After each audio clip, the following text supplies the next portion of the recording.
Today we celebrate the 40th independence of Zimbabwe. Having attained independence in 1980 from the minority regime of Ian Smith. Happy Independence Day to all Zimbabweans, wherever you are.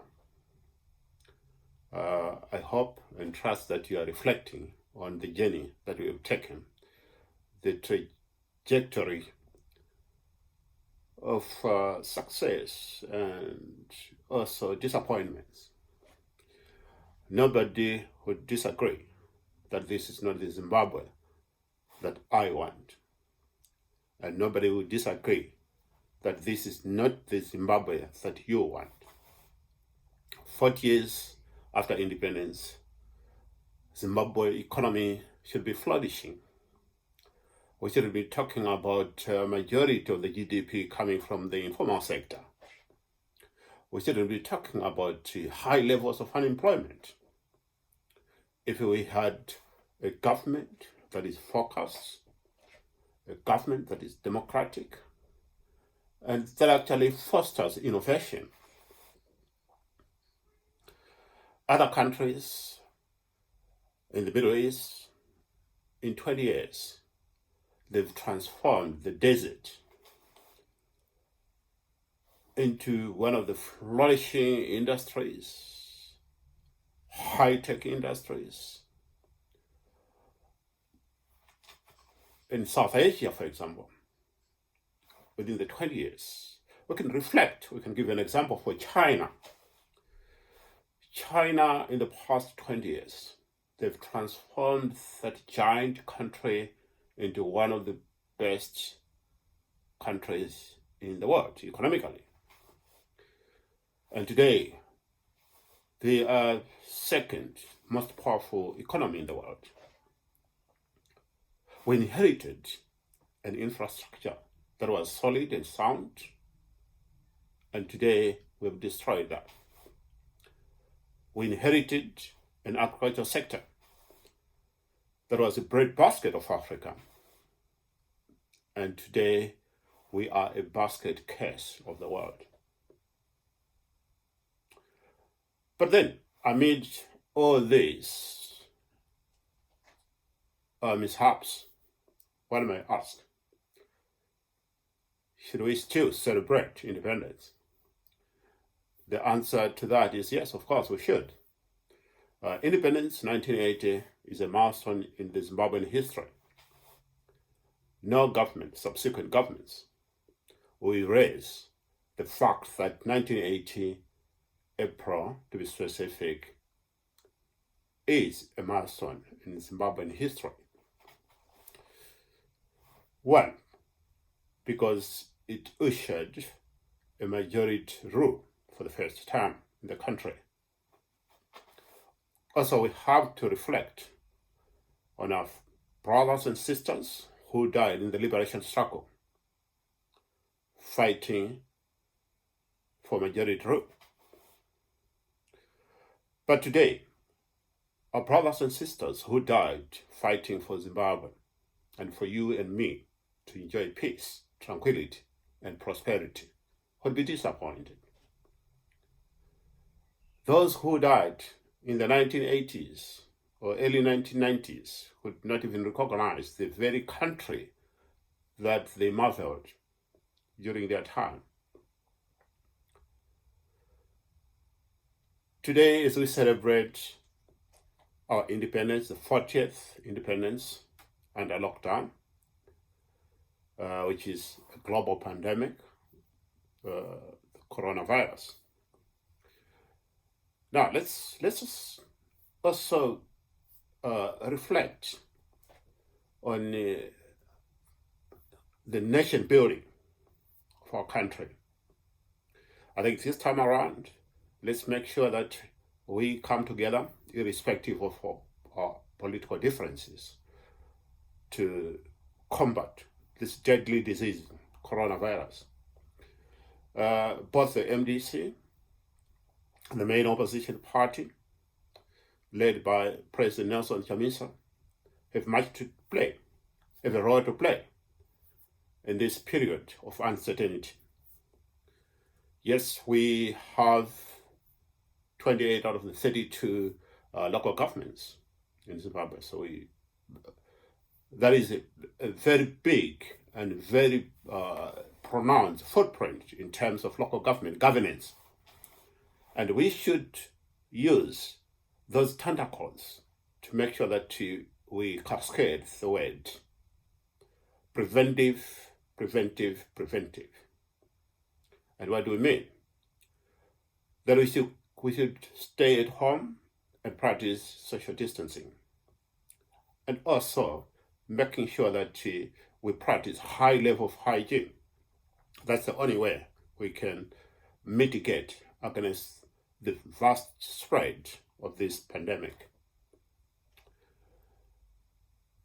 At the moment, it is unfortunate that whilst we are in lockdown, other nations, they put together mechanisms and financial packages to cushion the vulnerable people,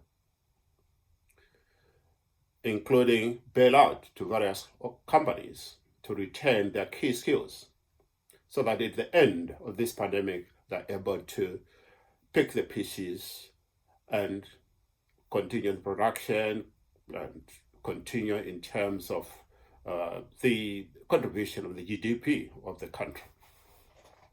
Unfortunately, with Zimbabwe, because we don't have an industry to talk about anymore. The industry is centered on the informal sector. And the informal sector is hit hard at the moment. No production. The few industries that are still operating in Zimbabwe, they're operating under capacity. They've always been operating under capacity before the coronavirus pandemic. And if the truth is to be told, those countries at the end of this period of lockdown, there would be devastation, economic meltdown, and most of them, they will not even reopen.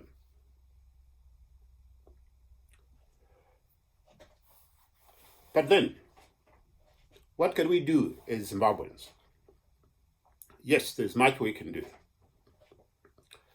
Let us not lose focus that our current crisis in Zimbabwe are money-made. Being money-made, it means it only takes the citizens, it only takes we the politicians to change our status quo.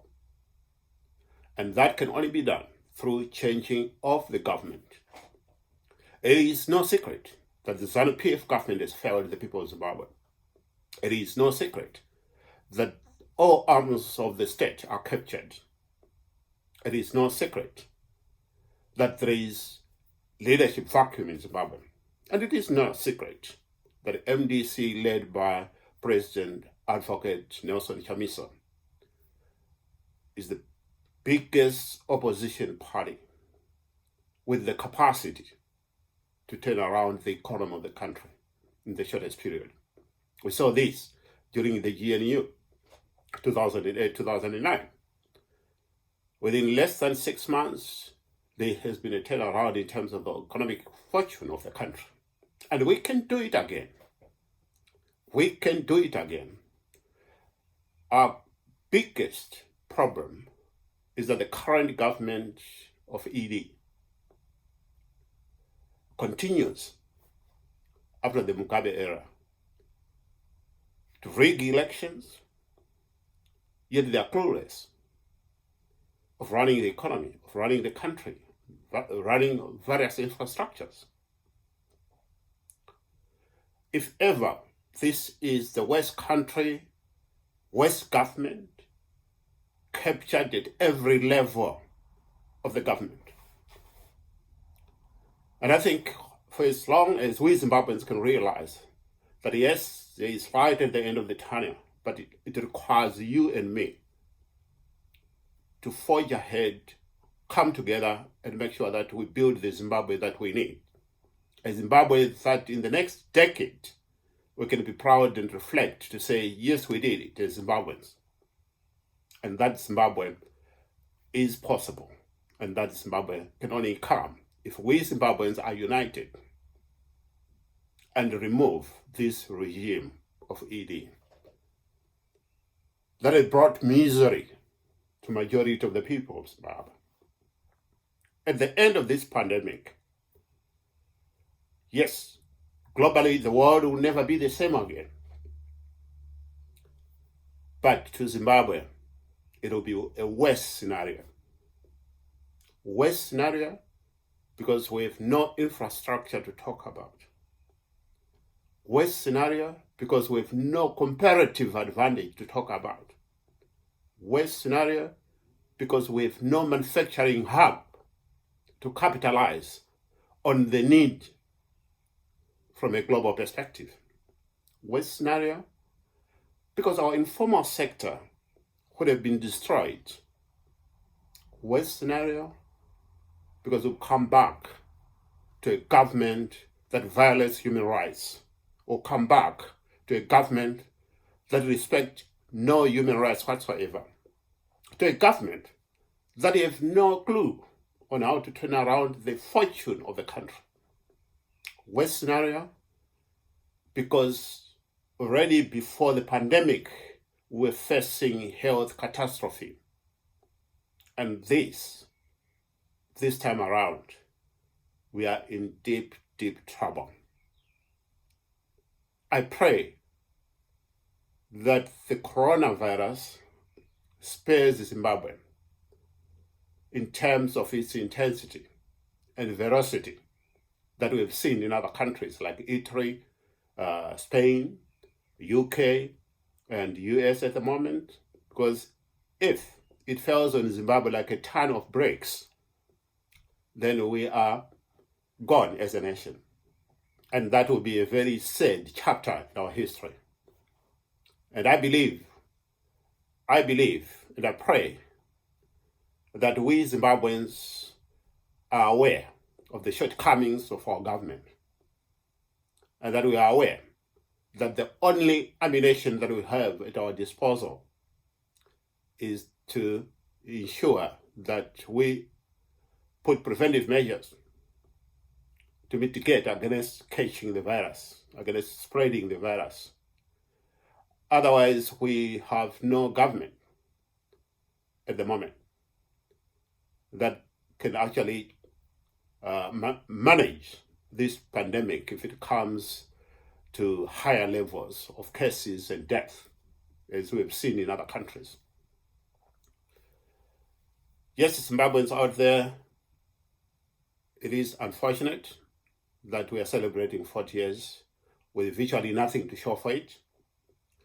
Yes, it is unfortunate that 40 years we've had one government that have destroyed everything that we Zimbabweans stand for.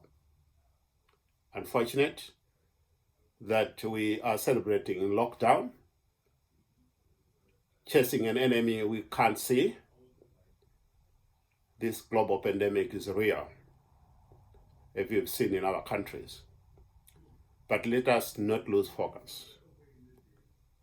MDC is a political party with the structures and the capacity to turn around the country. I thank you, Zimbabweans. Happy independence. Elliot Fenver.